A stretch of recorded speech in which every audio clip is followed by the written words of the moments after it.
Jodak ma Kiembeni ma Mombasa nobago ng'anyo ka gikwedo milome manogol mar riembogi e kuondegi mag jot.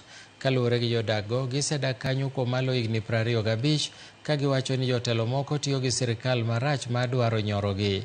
Jodak maloyo 10,000 mawuok e gwengego sani odak gi luoro ka koro gidwaro kaunti-no gi duol mochung' ne weche mag lowo kod jotelo mamoko mawuok adhuath nam chumbi mondo rang kaka tieko gwandruok ma kamano mosebedo wach mar muko udi magidakie.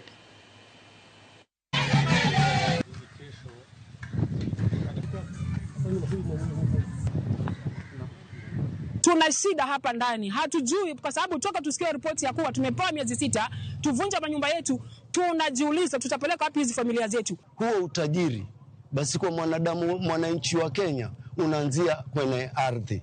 Kama mimi sina ardhi, si mimi nitazidi kugandamizwa niwe maskini hohehahe. Wananchi wapawe nguvu ili wapewe hatimiliki zao na waweze kuishi bila shida yoyote. Tutetee sisi wanyonge kwa watu wenye nguvu.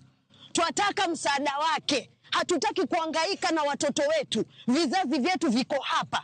Wazazi wetu wako hapa. Mababu zetu wako hapa. Tunahitaji msaada kwa rais na viongozi na waziri wa ardhi aje atutetee. How come that the government has done all these investments in this land, yet the court is saying it is a private land? And so we are asking for the government to intervene in this matter, because it is not possible for somebody to fraudulently, acquire land and use his money through the court process to subvert the will of the people and acquire land fraudulently.